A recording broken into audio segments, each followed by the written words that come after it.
When disaster strikes in America, things usually get worse for a couple of days. Think hurricanes, tornadoes, mass shootings, and the like. It takes a few days for the federal government to get organized and rush help to the area. Normally, about the time the president shows up for his visit, things start to look better. And that pattern continues in East Palestine, Ohio. It's been 168 days, and things continue to get worse. East Palestine, Ohio has not gotten their presidential visit. Jessica Conard lives in East Palestine. She wrote an op-ed in Newsweek, quote, "President Biden, come to East Palestine and bring FEMA with you. If you take action now, you can save lives. If you delay, then people will die. We know the cancer clusters are coming." It's hard to argue with her.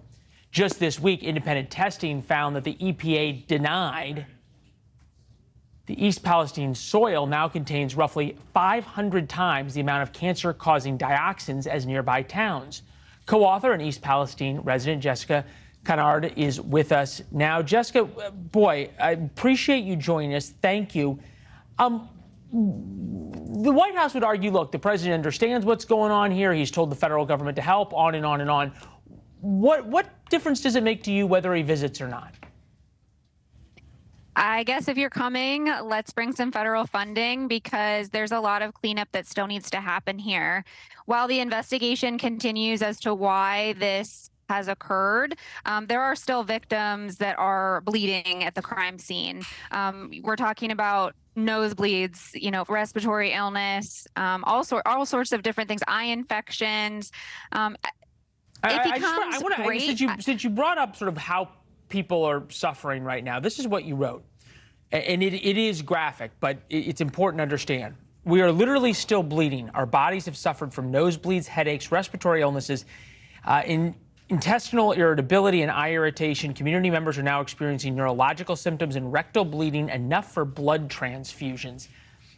I'm trying to understand the disconnect because both the EPA and the Secretary of Transportation, the EPA administrator, all showed up in East Palestine after the disaster. Our cameras were there and they said, hey, everything's fine. Water's safe, air's safe. We can't detect anything.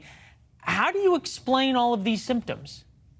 There is certainly a disconnect, and these symptoms are not ubiquitous to prior to the derailment. And I think that that's really important to recognize. We have a rail company that expeditiously laid tracks onto poisoned soil. And I would really like to see that same urgency applied to getting the indoor home monitoring and health screenings that we desperately need. Declaring an emergency in this area would open up those vital resources so that we can get back into our homes and feel like a community again. All right. And there's been a lot of discussion about whether or not President Biden is going to come or not. He's been asked about it a lot. Here's just some of those times. Take a listen. I've spoken with every official in Ohio, Democrat and Republican, and I will be answering some. He's planning to go there at some point. All right, that point just hasn't come. Biden's trips to East Palestine, Biden's trips since the East Palestine disaster, February 20th to Ukraine, to Virginia Beach, Delaware, Colorado Springs, the I-95 bridge collapse that he went to and actually announced the bridge was going to reopen. California for a climate change announcement with Gavin Newsom. Lithuania for the NATO summit. Finland, Nordic Leaders Summit. Columbiana County, where East Palestine is, voted for President Trump 71.1 to 26.8. Do you think he's not coming and the federal funds aren't coming because it's a red county and he either doesn't care or is trying to punish you? I mean, I think that when he took the office of presidency, he decided to be president for all the people. I shouldn't have to suffer just because my neighbor voted for one person or the other. This isn't about politics. This should be a bipartisan effort. And in a time that demands unity, I think that's what we really need to take a look at. President Biden is our president, whether you like it or not, and we need him to declare an emergency for this area in order to get the resources that we so desperately need. Yeah, and in the end, it may be helping so many folks move out of East Palestine as you describe it in terms of what the situation is there. Jessica, we're going to check back in. Obviously, we've been following this, and boy, how lucky are the people there to have you as an articulate advocate for them.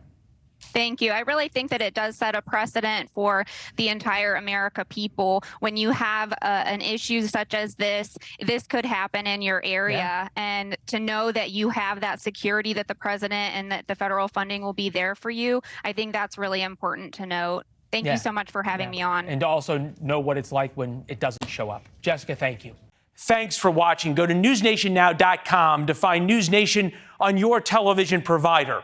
And don't forget to subscribe. Click the red button to get more of NewsNation's fact-driven, unbiased coverage.